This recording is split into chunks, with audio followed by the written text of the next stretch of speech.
Bonsoir, chers téléspectateurs, et bienvenue à votre émission hebdomadaire Al Sahel.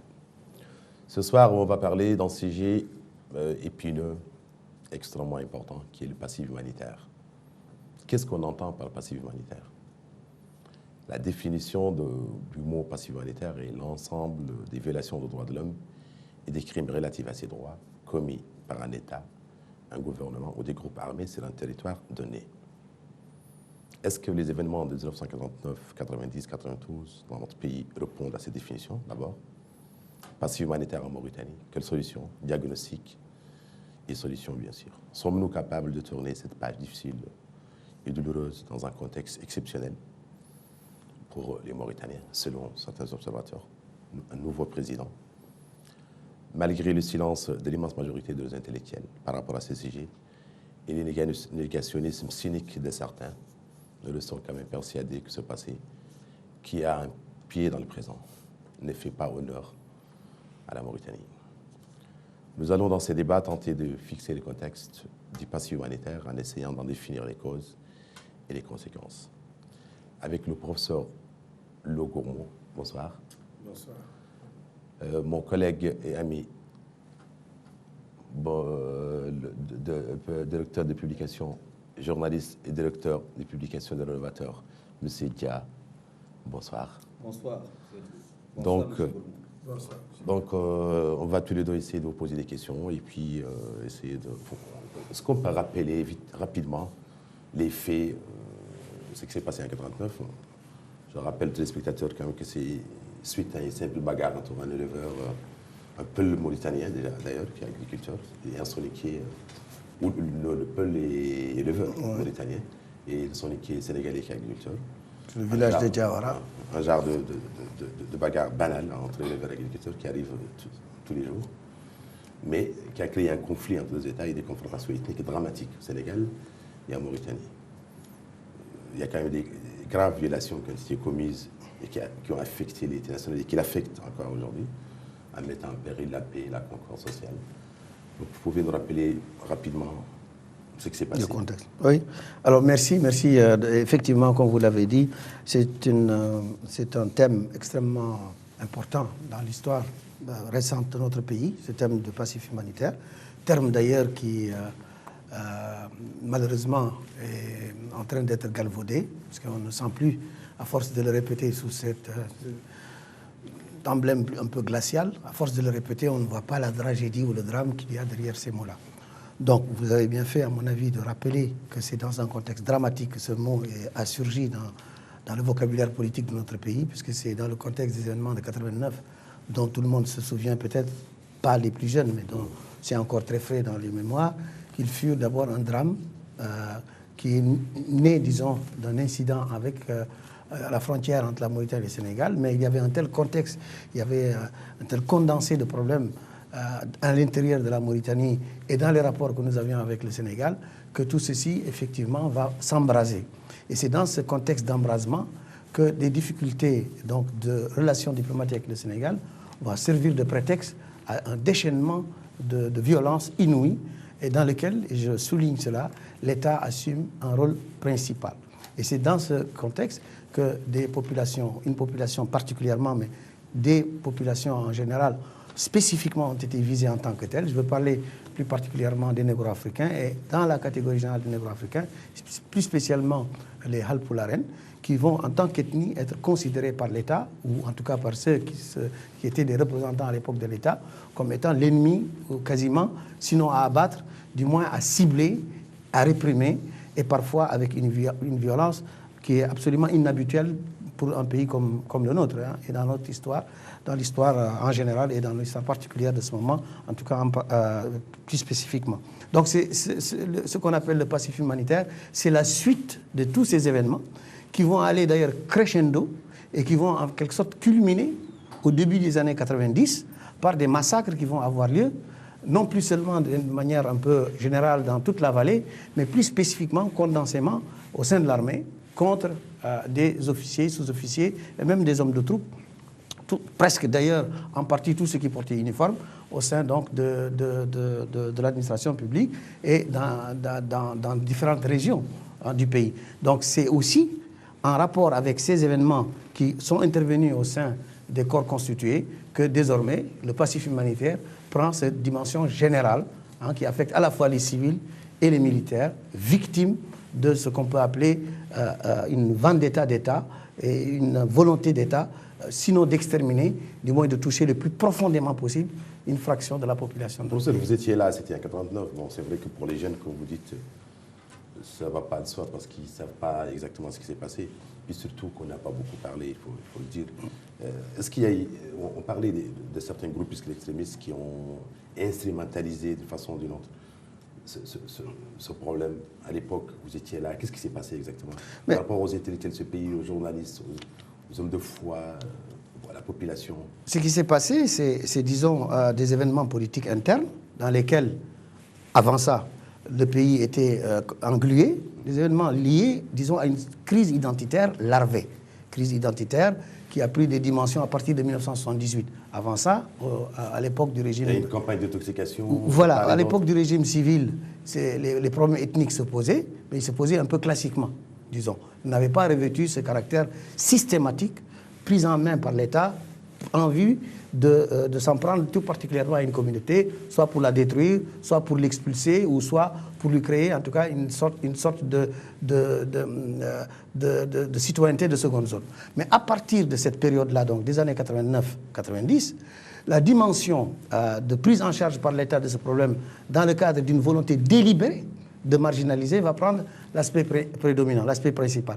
Et dans cette marginalisation, on va avoir maintenant un jeu extrême qui est un jeu, disons, de règlement de compte vis-à-vis d'une communauté. Or, il faut rappeler qu'effectivement, il y avait des courants politiques, notamment au sein des négro-africains, mais aussi au sein des Arabes, qui avaient fait de la question identitaire l'un des thèmes centraux de leur activité politique.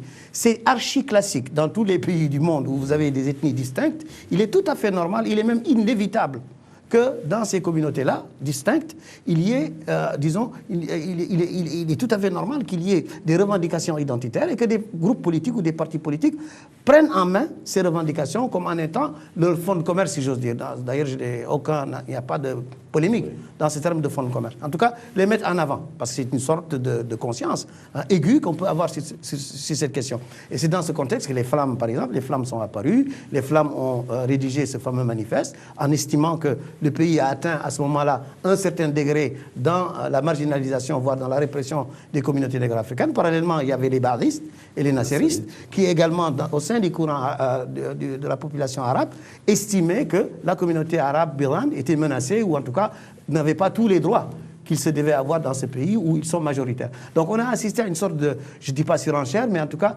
d'élévation de cette dimension identitaire dans, disons, le débat politique. C'est dans ce contexte qu'on va assister à une instrumentalisation par le pouvoir, qui avait beaucoup de difficultés par ailleurs, et bien de ces conflits identitaires, disons, archi-classiques, en faisant désormais un élément essentiel, un levier dans la lutte politique. En encourageant précisément, en suscitant, en excitant, et on a vu par exemple en 89, lorsqu'il y a eu les problèmes qui ont commencé à surgir avec le Sénégal, et que ça a été importé ici en Mauritanie dans sa dimension extrême, on va voir le gouvernement mauritanien de l'époque, mais pousser pratiquement à des sortes de milices pour s'en prendre précisément à certaines communautés. J'aime toujours dire... Dérive, quoi. J'aime toujours dire que ce qui a fait que notre pays est toujours debout, c'est qu'en réalité, ces événements n'étaient pas intercommunautaires dans leur forme extrême, dans leur confrontation, mais que c'était un mouvement de l'État par rapport aux communautés négro-africaines. Et c'est l'État qui a organisé une mise en forme d'une sorte de répression systématisée par des groupes qui s'attaquent, qui frappent, qui tuent, qui créent en tout cas une ambiance de relégation de la communauté négro-africaine. Oui, monsieur Goumno, merci pour ces éclairages. Je pense que, comme nous l'avons dit tout de suite, que c'est un dossier extrêmement important, d'une extrême gravité, qui est toujours là et qu'on ose dire que c'est un dossier encore pendant. Parce que tout simplement, la forme avec laquelle il a été réglé ou tenté d'être réglé n'est pas une forme vraiment qui a été approuvée ou qui a été appréciée par les défenseurs des droits de l'homme, par les ayants droit, etc., etc. Bon, nous sommes passés dans le contexte où ce dossier avait été nié par Oultaya. À un certain moment donné, il a voulu, de manière discrète, régler ce problème de manière discrète avec certains représentants de victimes, ce qui n'a pas finalement abouti. Et en fin de compte, il y a eu cette fameuse loi, donc en qualifié de scélérat, qui a amnistié le présumé coupable. Au temps d'Oultaya, donc, le dossier était entièrement pendant. Venu Eli, la transition démocratique de Eli n'a pas voulu s'attaquer à ce dossier sous prétexte que la transition avait un délai très court. Il est parti, son successeur, Sidoul Cheikh Abdallahi, a eu le courage de prononcer un discours dans lequel il a pris en compte justement ce dossier et il avait commencé déjà à le poser sur la table et à trouver des solutions. Alors, il a commencé par le retour des déportés, le retour organisé des déportés, et ce qui s'est passé, c'est qu'il a été balayé par un coup d'État.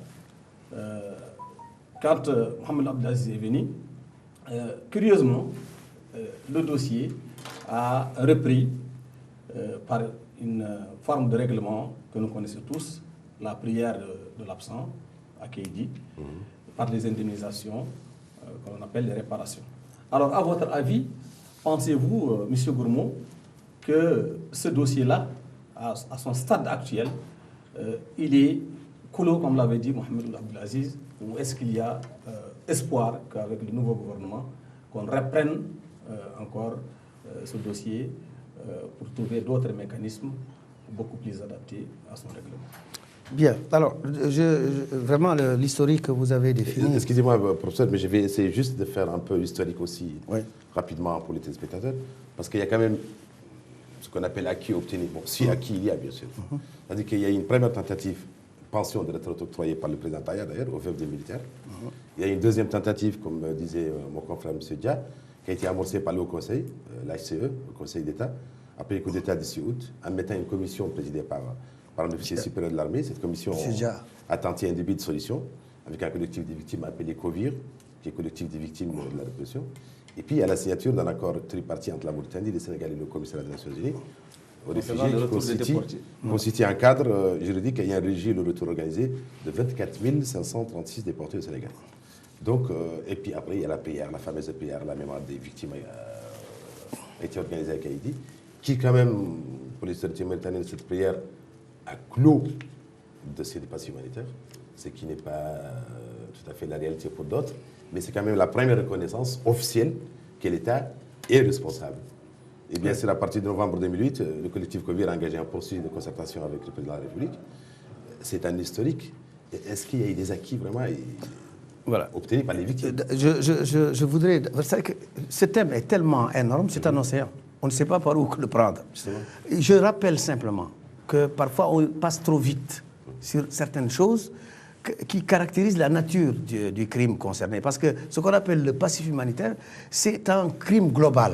Parce que c'est quelque chose qui concerne le rapport que l'État a avec les communautés négro-africaines et un rapport avec une sorte de crime d'État dont la nature doit être caractérisée. Parce que si on ne caractérise pas ça, on ne comprendra pas que ce dossier ne peut jamais être clos tant qu'on n'aura pas apposé toutes les parties une signature définitive, c'est-à-dire tant que l'État n'aura pas définitivement engagé la procédure de justice qui débouche sur la clôture judiciaire de la chose.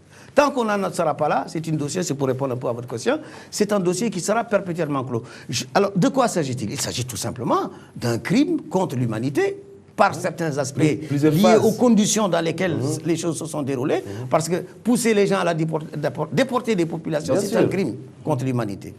Tuer les gens, quel que soit d'ailleurs le nombre, uniquement parce qu'ils appartiennent à une communauté, ça s'appelle un crime de génocide. Et spolier des personnes, prendre leurs terres, prendre leurs biens, enlever les gens de leur travail, comme il y en a eu malheureusement des milliers et les remplacer par d'autres citoyens, l'état de siège dans etc. toute la vallée. Tous ces aspects-là sont caractéristiques précisément de crimes absolus, qui sont des crimes contre l'humanité et de crimes de génocide. C'est pour cela que l'amnistie, puisque vous en avez parlé, l'amnistie n'en est pas un, parce que l'amnistie, on ne peut jamais amnistier un crime de cette nature. Jamais.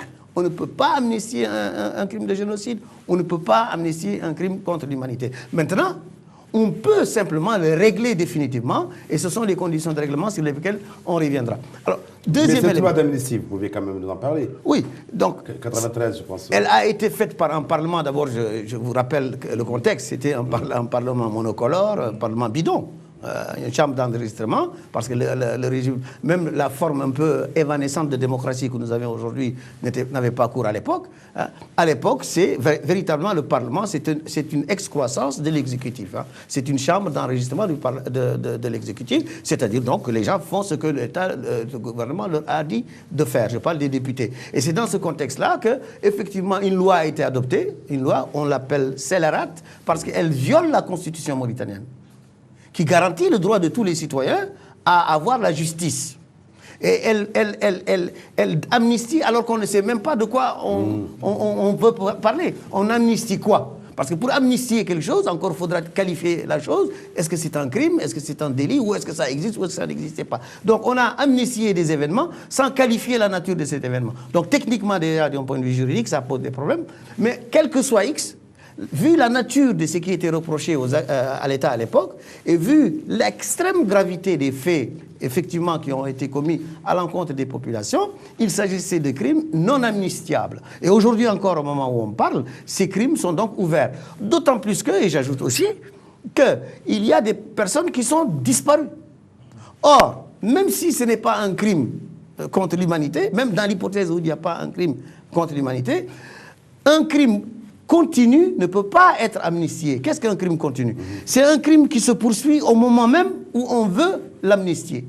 Quand une personne est disparue, elle est disparue, mais une personne disparue peut réapparaître. Donc, tu ne peux pas considérer que la personne en question est victime de quelque chose de définitif, puisqu'il est mort, parce que précisément, il n'est pas mort. C'est pour ça qu'on parle en droit de crimes continus. Et dans ces cas-là, il est absolument impossible d'amnistier pour au moins les personnes qui sont considérées comme disparues.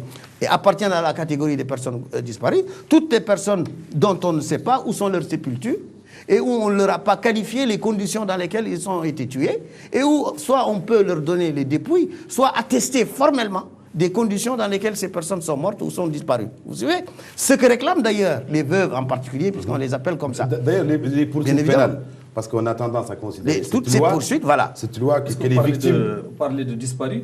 Voilà. C'est victimes indemnisées, plus ou moins. Je vais revenir d'ailleurs sur les indemnisations. Vous ne suivez pas les auteurs des crimes. Qu'est-ce que c'est que cette loi? Alors, juste un mot peut-être, pour revenir un peu sur les disparus, les victimes ou leurs ayants droit ont juste eu droit, au niveau de l'état-major, d'un avis, tout simplement.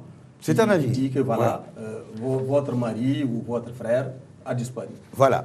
Et de manière formelle, il n'a pas été dit qu'il a été assassiné. Tout à fait. Alors, voilà. donc, quelle est un peu la nuance? Sur le plan juridique, la nuance est absolue. Elle est absolue. Je veux dire, c'est terrible. Parce que si vous dites à quelqu'un que la personne qui vous est proche, votre mari, votre enfant, a disparu, le mot disparu n'a aucun contenu. Parce qu'on peut disparaître parce qu'on vous a escamoté, on vous garde, parce qu'on vous a déporté, parce qu'on vous a tué. Il y a toutes les raisons possibles qui peuvent amener quelqu'un à donner le contenu qu'il veut dans ce terme de disparition. Or, vis-à-vis du droit pénal, il est essentiel de qualifier justement, de donner le contenu, si vous voulez, pour faire simple, le contenu de cet acte de disparition. Tant qu'on ne l'a pas fait, le crime est ouvert. C'est pour ça qu'on parle de crime continu. Mais c'est pour ça qu'il n'est pas amnistiable. Je pense que Taya, à l'époque, avait quand même prétendu qu'ils ont été tués par leur frère d'armes dans un cas de légitime défense. Il l'a dit, mais je veux dire, encore que pour moi, c'est des rumeurs, parce qu'il n'a jamais fait de discours. Hein. Oultaya est un taiseux. C'était, il dit rien. Je pense que c'est dans des... La première fois qu'on a parlé explicitement de cela, c'est, il faut le dire, avec Sidi Ould Cheikh Abdallah, puisque officiellement, il a reconnu qu'il y a des événements graves qui ont eu lieu. il reconnaît que l'État en assume la responsabilité déjà, ouais. et il dit qu'on va engager un processus de rétablissement de la justice. C'est ça les éléments essentiels. Avant ça, il y avait eu une grande rencontre politique de toute la classe politique et c'était justement à la période de transition. Au cours de cette rencontre, ce sont les fameuses journées de concertation. Et même en parlant de les cette éléments loi, essentiels cette loi avaient été d'amnistie, mis en avant. Même en votant cette fameuse loi, on a parlé quand même. On n'a parlé que d'événements. D'une manière générale. On a dit les Certes événements. générale, mais Oui. c'est quand même une reconnaissance. Oui, on a dit les événements qui ont eu Les agents lieu. de l'État ont commis des graves abus pendant le passif. Oui. Sans les nommer. Voilà. Donc, Abus et voilà. c'est-à-dire, ça s'appelle, en langage simple, ça s'appelle une litote. Et C'est-à-dire que c'est- ils soutiennent avoir rendu justice parce que Oui. pour eux, Alors- octroyer des réparations aux victimes de façon adéquate, conformément à cette loi d'amnistie. ça pouvait être un début de quelque chose. Et entendons-nous bien, tous les Mauritaniens D'ailleurs, veulent- c'est cette tentative dont parlait Ouais. Diab tout à l'heure. Tous les- Tentative de Taya d'essayer d'essayer de... Voilà.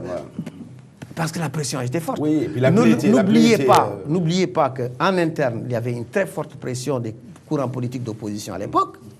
C'est extrêmement important de La le dire. communauté internationale. Ça, c'est d'une part, mais d'abord sur le plan interne. Parce qu'on sait qu'en général, la communauté internationale, elle bouge quand en interne, elle sent qu'il y a quelque chose. Oui, Sinon, elle ne bouge pas. Ou alors, elle se borne à des trucs glacés. Mais sur le plan interne, ne l'oubliez pas, il y avait une très forte pression de l'opposition démocratique qui exigeait que toute la lumière soit faite sur les événements en question précisément, les événements dont on parle. On se souvient en particulier des manifestations qui avaient eu lieu, de celles des veuves en particulier, et d'autres forces politiques, devant l'Assemblée nationale, le jour où précisément il y avait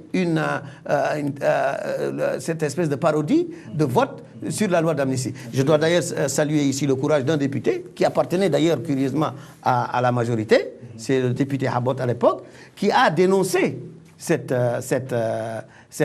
parodie, en disant que lui, il était hostile, qu'il était contre, c'était un acte de courage extraordinaire, puisque c'était la seule voix de l'intérieur de l'Assemblée, venant de la majorité présidentielle, qui s'était élevée et qui, comme un écho, reprenait ce que disaient les manifestants dans la rue. Ça, c'est un élément extrêmement important. Mais pour revenir maintenant sur le fait, alors, et sur les tentatives de solutions qui ont été données.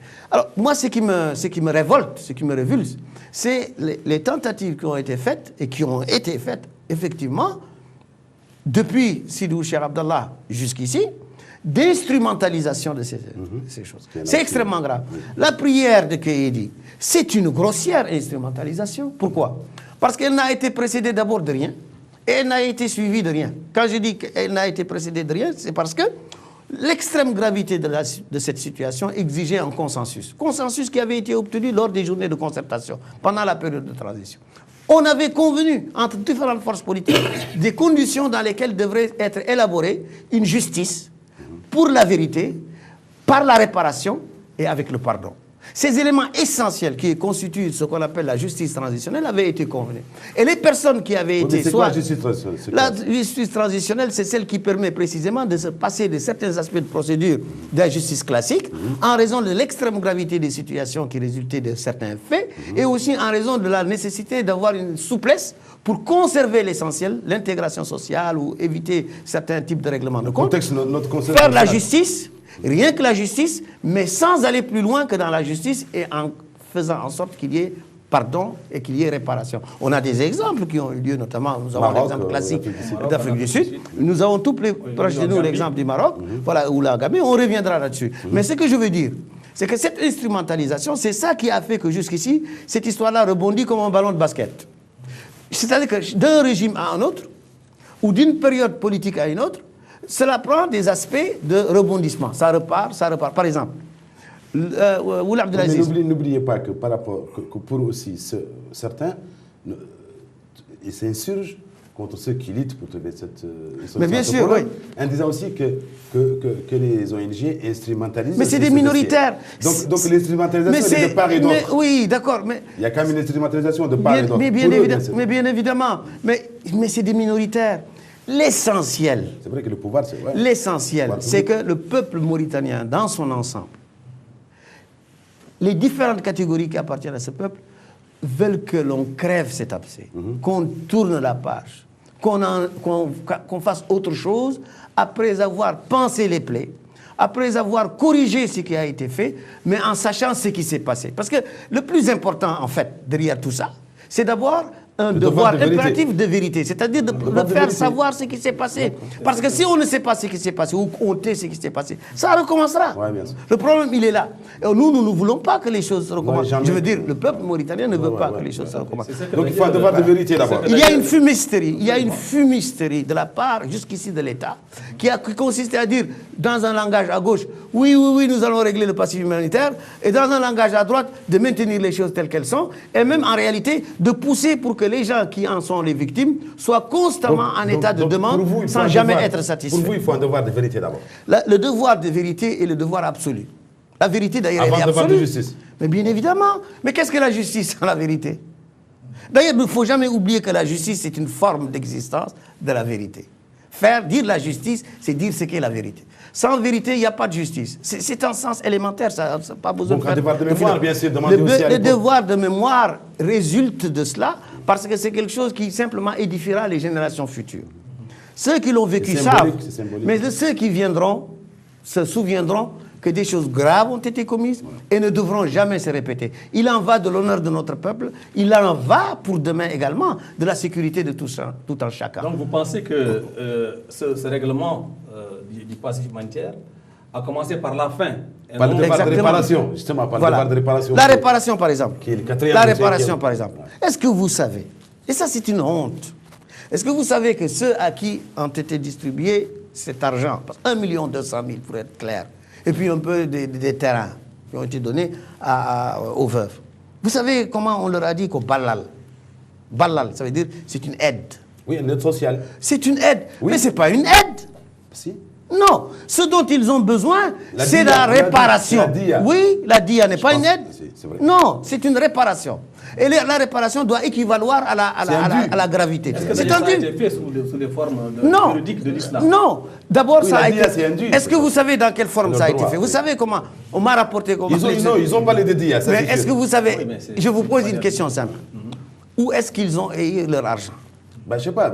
C'est important de le savoir, vous, en tant que journaliste. Il faut savoir qu'il n'y a aucune administration publique auprès de laquelle ces gens sont venus prendre leur, entre guillemets, leur aide. Ouais. C'est chez les personnes que l'on a distribué l'argent. Oui, mais je vais vous le dire, il y avait deux commissions. Dans des maisons, dans la rue. Ils amènent. C'est une commission.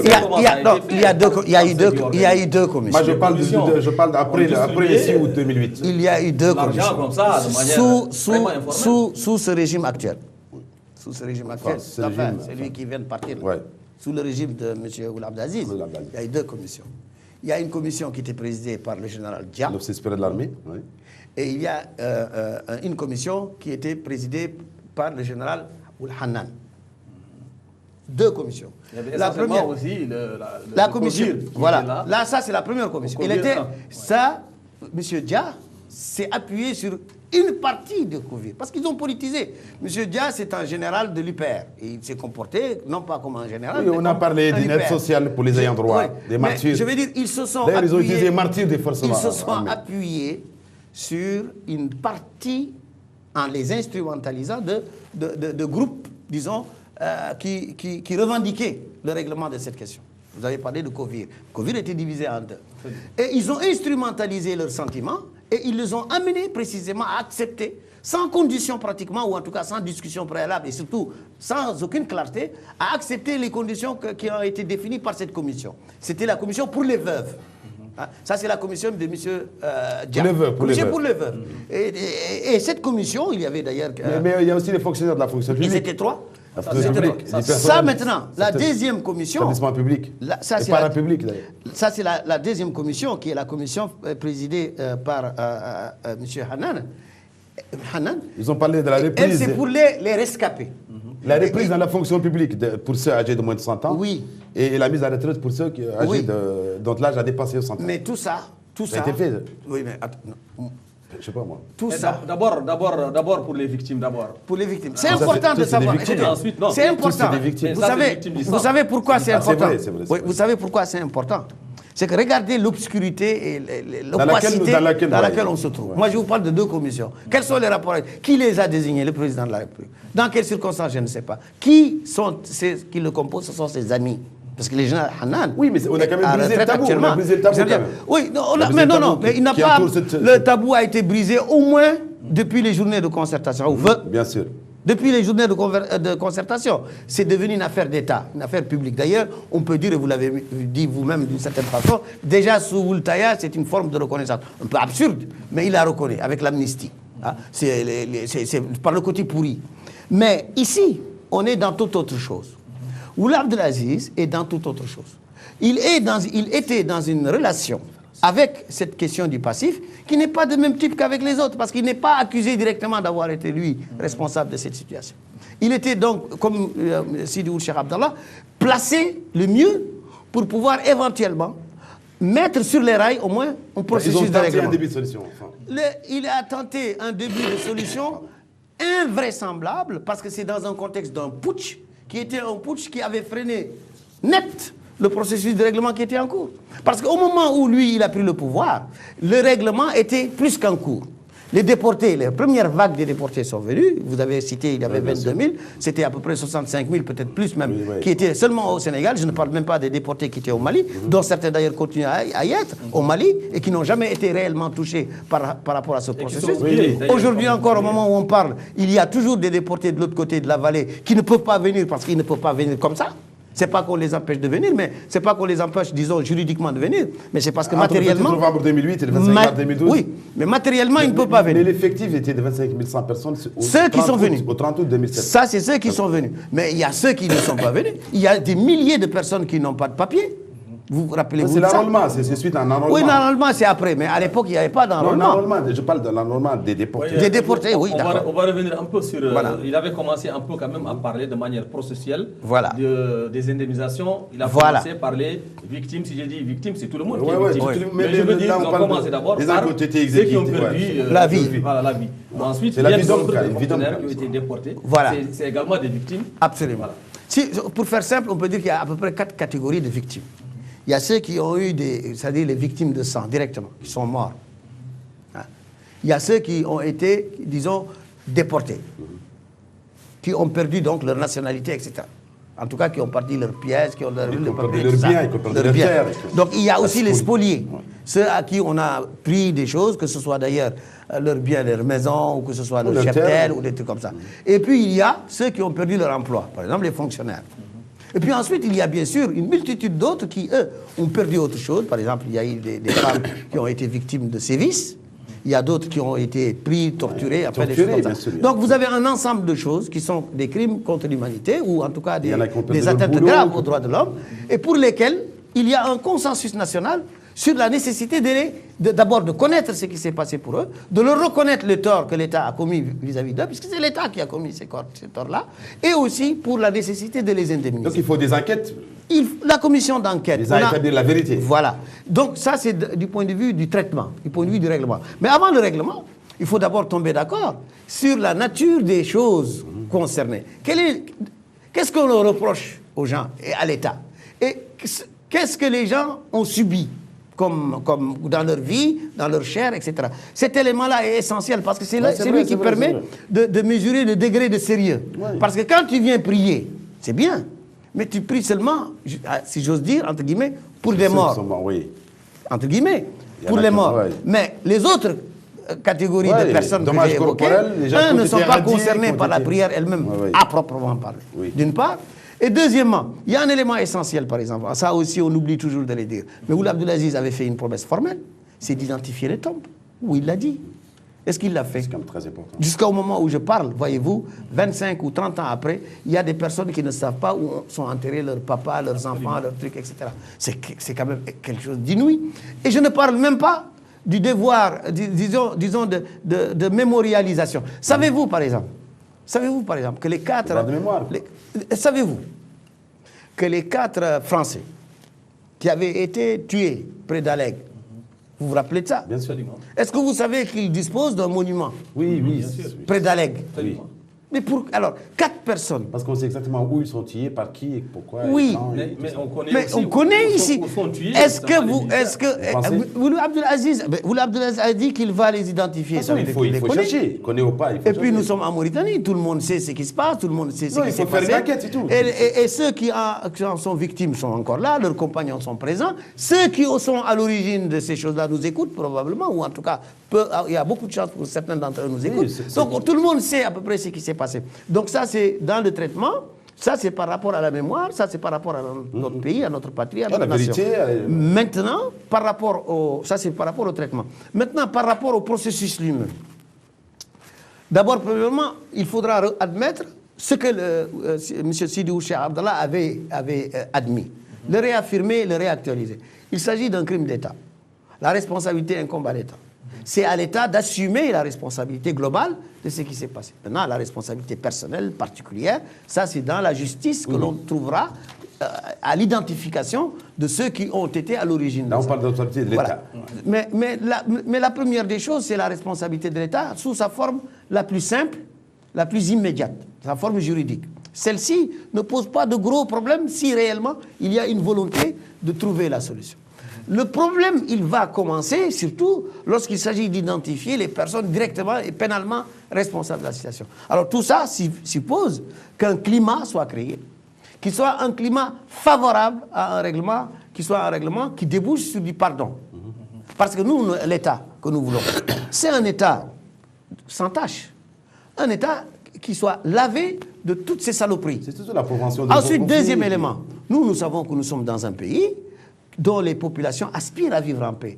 Aujourd'hui, aucun négro-africain, aucun Maure, aucun aucun ne veut aujourd'hui qu'on entre dans un processus de règlement de compte, ou de stigmatisation, ou d'indexation. Un arrière-goût de vengeance. Si jamais cet arrière-goût de vengeance existait, mais c'est depuis 20 ans que ce pays aurait basculé dans des règlements de compte personnels. Toutes ces organisations, à les entendre parler, estiment qu'il ne sert à rien, justement, d'engager des poursuites quand il y a une solution consensuelle. Mais bien évidemment. Oui, parce qu'on veut une stabilisation démocratique. Ce qu'eux, ils cherchent, ce n'est pas qu'on engage une chasse aux sorcières, mais qu'on puisse reposer le dossier. C'est surtout la prévention des conflits. Et qu'on puisse en faire un traitement équitable. Surtout pour la prévention des conflits. Dans le cadre d'une justice. Il faut d'abord reconnaître les faits. Les faits ont été reconnus, le problème ne se pose plus. Maintenant, quel traitement faut-il faire? Et c'est là où, justement, M. Gourmont pourrait peut-être, en tant que juriste, nous dire aujourd'hui, avec tout ce qui s'est passé, en dépit de ce semblant de règlement, qu'est-ce qu'il est encore possible de faire? Je pense personnellement qu'il faut d'abord reprendre le processus par le bon bout.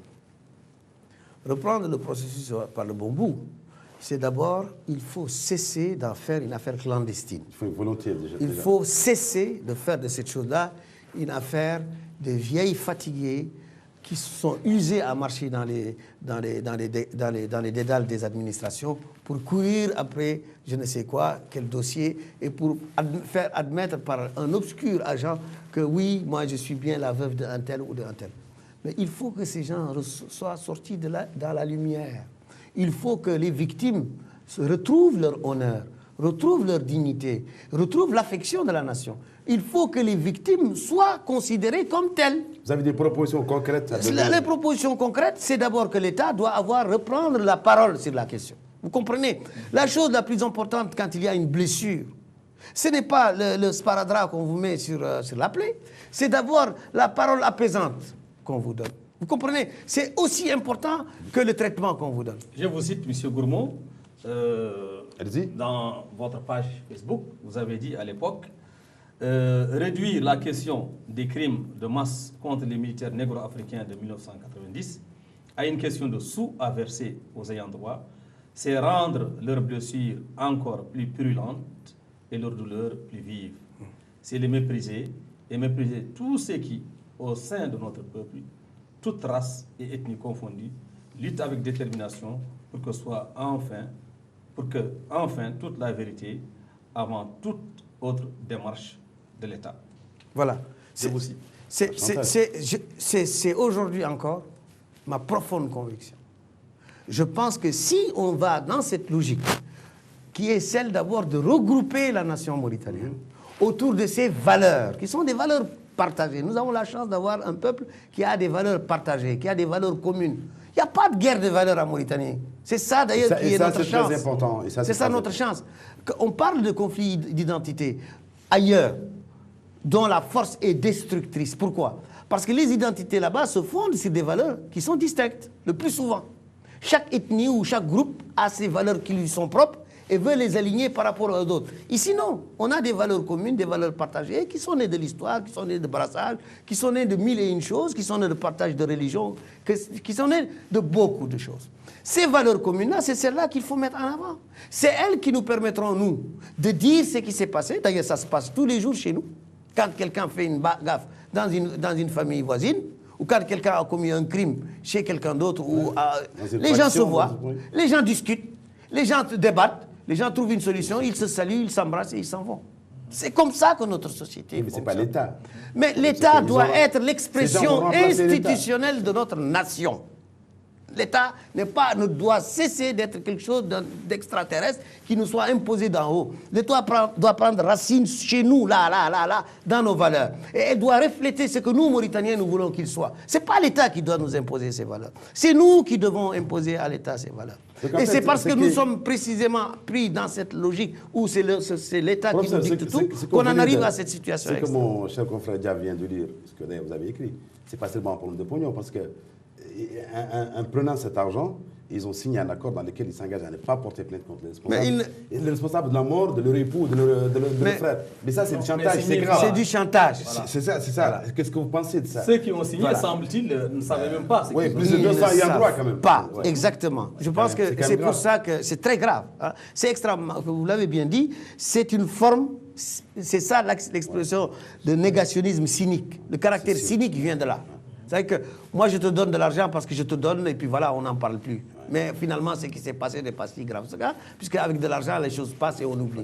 C'est du négationnisme, vous l'avez très bien caractérisé, c'est du négationnisme cynique. Ce que le peuple veut aujourd'hui en Mauritanie, c'est que nous avons un linge sale et il doit être lavé en famille. Et nous tous, nous devons le laver ensemble. La vérité et la justice, sinon le dossier... Sinon le dossier, il va être purulent, il va continuer à surdéterminer nos comportements. Et il va être perpétuellement une épée de Damoclès autour de l'unité de notre pays. Professeur, il y en a qui prennent une position, qui souhaitent s'en tenir à la demande de pardon. Mais il y a certains qui exigent que justice soit faite. Ça veut dire connaître ceux qui ont fait ça, pourquoi, mais qu'est-ce que vous pensez? Mais il est impossible de donner la justice sans savoir qu'est-ce qui s'est passé et qui a fait quoi. Vous ne pouvez pas pardonner si vous ne savez pas à quoi pardonner. Moi, je pardonne à quelqu'un qui me dit, écoute, c'est moi. Moi, j'ai fait une gaffe. Je reconnais que ce que j'ai fait est une. Donc le rôle de l'État, le rôle qui est c'est d'amener ceux qui ont commis ces choses-là et l'État les connaît. Donc, ils savent très bien. Le problème n'est pas ça, c'est qu'il faut faire une enquête. L'État, si vous me dites je ne connais pas, l'État est mieux placé pour faire. L'État, quand je dis il les connaît, je veux parler. Même l'État a dit je ne les connais pas, tout on demande à l'État de faire l'enquête. C'est-à-dire, c'est exactement de ça que je veux parler. C'est-à-dire qu'il y a un devoir d'information. De vérité. Et ce devoir d'information, c'est le devoir de révéler la vérité. Informer, c'est dire la vérité aux gens. C'est aussi simple que ça. Il y a bien des voies pour pouvoir le faire. Et ces voies-là, si l'État veut s'y engager, il n'y aura pas de problème. Et d'ailleurs, la société civile l'a beaucoup aidé depuis ces 25-30 ans. Il ne faut pas croire qu'on est dans une sorte de no man's land, dans une sorte de vague ou de désert dans lequel rien... Non. Mais depuis 25 ans, il y a déjà... Ils ne dorment ni de jour ni de nuit. Ils sont constamment en train de chercher la vérité et de dire la vérité. Le problème, c'est qu'on ne les écoute pas, ou plutôt on ne les entend plus. Ils crient tellement dans le désert que finalement, ils perdent leur voix. Or, le problème, c'est précisément que l'État doit avoir l'oreille de la nation pour pouvoir entendre ce que les gens disent et pouvoir traduire ça dans des faits. Et les faits ici, ce sont les faits de justice.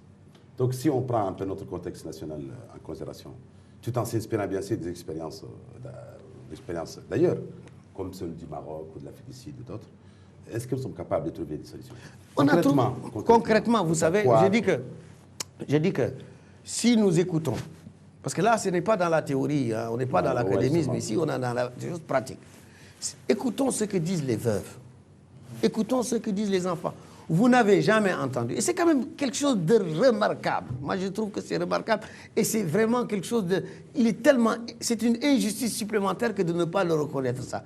Mais depuis 25 ans, 30 ans, vous n'avez pas entendu une seule voix qui réclame la tête de quelqu'un. Vous comprenez? Dans d'autres pays, il y aurait eu des escadrons clandestins de morts. Hein, parce que les gens qui ont tué, on les connaît, il y a des listes. Vous n'avez jamais entendu que quelqu'un a été insulté ou giflé ou qu'on lui a craché dessus parce qu'il a été celui qui a tué le père de X.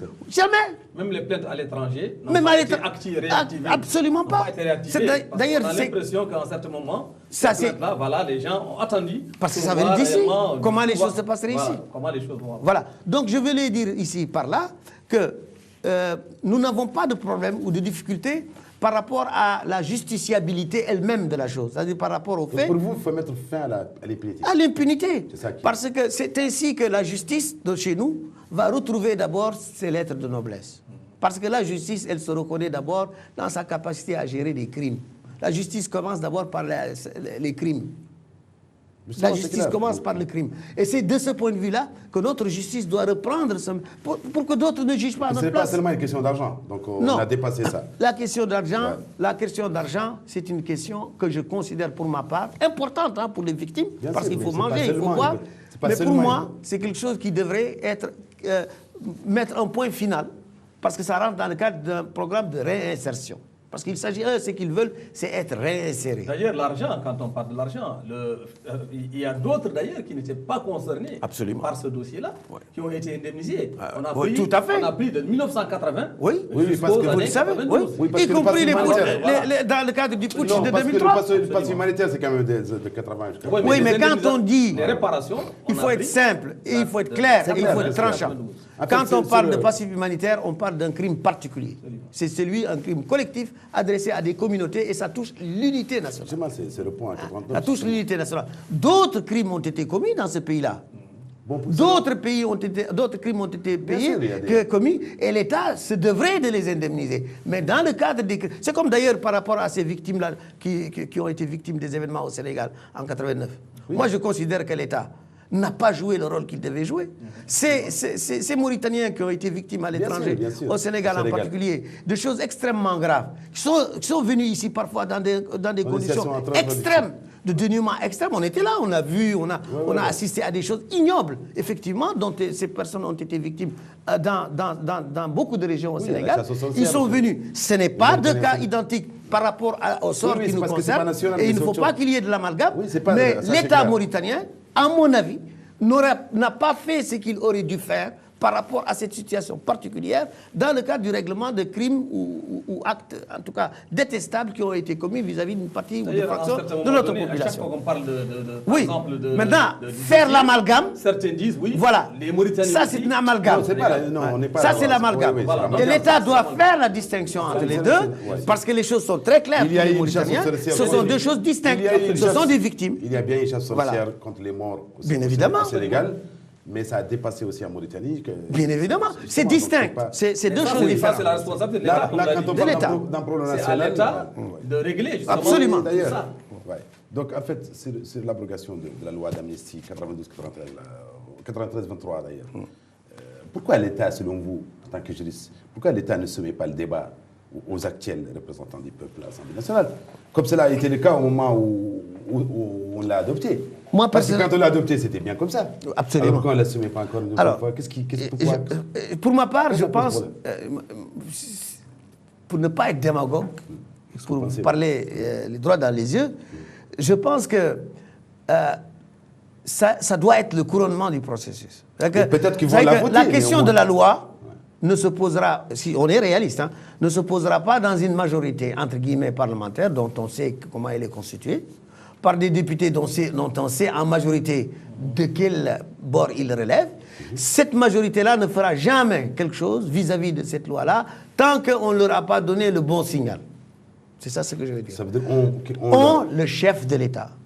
Tant que M. Oulrazouani, tant que Oulrazouani, qui est là actuellement comme chef de l'État, n'aura pas pris fermement la décision de régler ce problème en disant clairement quelle est sa volonté de ce règlement, cette majorité ne passera pas. Il faut abroger cette loi. Il ne fera rien de plus que ce qui a été fait jusqu'ici. C'est ça la réalité. Pensez-vous qu'il va avoir cette volonté, M. Ghazouani? Moi, je ne sais pas. Compte tenu du fait que le règlement antérieur a été fait alors qu'il était... S'il respecte ce qu'il semble avoir dit dans certains passages de ses discours, je dirais même dans certains passages de son programme, encore que c'est parfois assez vague, c'est incontestable qu'il le fera. Parce qu'à un moment donné, il dit qu'il faut ramener les personnes ou les citoyens marginalisés dans l'intégration sociale. C'est à peu près dans ces... Vous pensez qu'on ne va pas finir une bonne fois pour toutes? Voilà. Il dit ceci, il dit cela. Mais nous, ce que nous attendons, c'est d'abord de quelqu'un qu'il fasse une rupture avec l'hypocrisie dominante sur ce terrain en particulier. Qu'il rompe le silence hypocrite qui pèse lourdement comme une chape de plomb sur ce dossier. Et s'il se comporte comme un État, comme un homme d'État, qui veut tourner la page des non-dits pour entrer dans une nouvelle page, qui est celle de la décrispation, de la normalisation, de l'apaisement politique, je pense que c'est l'un des dossiers pour lesquels tout le monde va l'attendre au tournant. C'est lui qui, en Mauritanie, ne prend pas par le taureau de ce passif par les cornes, ne réglera pas la question nationale en Mauritanie. C'est une porte par laquelle on doit obligatoirement passer. Juste une question encore un peu juridique par rapport à cette loi, parce que cette loi pose quand même problème en Mauritanie. Il faut rappeler qu'afin de traiter ces violations communément appelées en Mauritanie passif humanitaire, les autorités à l'époque ont promulgué cette loi, qui est la loi numéro 93-23. Celle-ci accorde l'amnistie aux membres des forces de sécurité pour toutes les infractions qu'ils auraient pu commettre dans le cadre d'exercice de fonctions durant la période allant du 1er janvier 1989 au 18 avril 1992. Est-ce que les États peuvent priver les particuliers du droit à un recours, y compris le droit à une indemnisation, à la réadaptation la plus complète possible? C'est-à-dire que si on est dans le cadre d'une loi d'amnistie normale, oui. Parce que le propre d'une loi d'amnistie, c'est de bloquer le processus de règlement judiciaire sur une question donnée en lavant en quelque sorte les coupables de toute possibilité d'être poursuivis. Toute plainte, tout procès verbal, tout document d'enquête. C'est ça, c'est le régime juridique. Ça, c'est le régime juridique de tout acte d'amnistie. Maintenant, la question qui se pose ici, c'est celle qu'on avait posée au départ de ce débat, c'est qu'est-ce qui... En particulier, vous pouvez priver en particulier de... Oui, bien sûr. Bien sûr, en particulier, on peut tout... La loi peut priver beaucoup de choses en particulier, sauf lorsqu'il concerne des droits fondamentaux. Quand il s'agit de droits fondamentaux, c'est impossible. Pourquoi? Parce que la particularité de ces droits fondamentaux, c'est que c'est des droits qui sont au-dessus de ce qu'un Parlement peut faire. Ce sont des règles qui sont tellement importantes qu'elles échappent en quelque sorte au droit commun de la loi, du traitement qu'on fait de la loi. C'est ça la particularité de ces droits fondamentaux. Mais ici, dans le cas de l'espèce, les droits fondamentaux dont il s'agit, ce sont des droits qui s'adossent sur des interdictions absolues, on dit ça, impératives, relatives à certains types d'actes. Crimes de guerre, crimes de génocide, crimes contre l'humanité, pour lesquels d'ailleurs la CPI est compétente, vous voyez, et où la justice internationale est reconnue comme étant la justice d'application. Si vous avez un conseil, parce qu'on me dit qu'il me reste juste une minute, si vous avez un conseil à donner à ceux qui nous gouvernent par rapport à cette question, parce qu'on va faire, dans cette émission, on va faire d'autres questions qui sont encore pendantes. Moi, je ne sais pas si j'ai des conseils à donner, mais ce que je dois dire simplement, c'est que notre pays attend avec impatience que soit tournée la page du passif humanitaire. Les Mauritaniens veulent que cette question-là appartienne au passé. Regardez les pays qui ont pu, d'une façon ou d'une autre, régler certains types de crimes qui s'approchent de ceux que nous avons vécus. Que ce soit au Maroc, chez nous. Les Marocains, ils ont d'autres problèmes. Hein. Bien sûr, que de se tirer dessus par rapport à l'héritage de M. Hassan II. Ils ont fait réconciliation. Vous voyez, ça ne veut pas dire qu'ils remettent en cause Hassan II, quoi que ce soit. Mais en tout cas, certains des faits qui étaient reprochés, on n'en parle plus. Parce que les gens qui étaient concernés ont eu, d'une certaine façon, peut-être le règlement qu'ils attendaient de leur État. C'est la même chose pour l'Afrique du Sud, qui est un symbole là-dessus. C'est encore pire.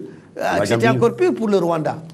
Mais pour le Rwanda, vous avez vu également comment, à l'intérieur, on a réglé ce problème. Actuellement, sous nos yeux, on voit en Gambie comment les choses se passent. La Gambie est très proche de nous, autant que le Maroc. Et vous avez vu que là-bas, on dit des choses très graves, mais il n'y a pas de règlement de compte. Personne ne descend dans la rue pour tuer qui que ce soit ou pour taper sur qui que ce soit. Vous voyez? Tout ça. Ce dernier mois, rapidement. Oui, bon, en fait, pour revenir un peu à ce dossier, on a parlé des attentes par rapport à Ghazouani, mais parlons également de ce qu'aujourd'hui la société civile pourrait envisager dans le cadre peut-être d'un rapidement global et de nouvelles propositions pour relancer cette question. Moi, je crois que la société civile, toutes les organisations de la société civile, qui jusqu'ici, effectivement, ont géré ce dossier, doivent être revitalisés par rapport à ce dossier. Parce que moi, j'ai l'impression qu'on entre dans une sorte de routine. Et c'est ça qui est grave, peut-être, en raison du comportement de l'État. Le comportement de l'État est tel qu'on a toujours l'impression d'avoir une porte fermée. Donc, tant que l'État n'a pas ouvert ses portes, il faudra que les organisations de la société civile, peut-être, accentuent encore davantage et actualisent, comme on dit maintenant, actualisent encore ce dossier, qui est un dossier qui doit cesser d'être brûlant pour être un dossier à traiter de la façon la plus adéquate et la plus efficiente possible au regard de notre droit et au regard du droit aujourd'hui en vigueur dans le monde entier. Je crois que c'est d'abord la responsabilisation de ces organisations de la société civile qui doit être pour moi le fondement, la base de tout règlement venu de l'État. L'État doit couronner les processus qui ont été déclenchés par la société civile, les groupements politiques, les partis politiques, etc., un consensus national qui doit être construit ou reconstruit ou rebâti autour de ce thème, et l'État maintenant tire la conclusion de tout ça, prend les mesures adéquates sur le plan judiciaire, sur le plan financier, sur le plan culturel, sur le plan de la communication, des informations, etc., etc. Bon, écoutez, malheureusement, le réalisateur m'informe qu'on a dépassé le temps. Donc, ce sera le dernier mot de cette émission. Merci, chers téléspectateurs, de l'avoir suivi. Et je remercie en votre nom mon cher collègue, M. Chertidiane Dia, qui est éditorialiste et directeur de publication du journal Le Rénovateur. Merci. Merci. Et je remercie le professeur, M. Logoumo Abdoul, professeur d'université en politique. Merci beaucoup. C'est moi qui vous remercie. Merci beaucoup pour cette émission. Moi, je vous donne rendez-vous pour la semaine prochaine, même chaîne, même heure. Merci. Et à très bientôt. Merci. Au revoir.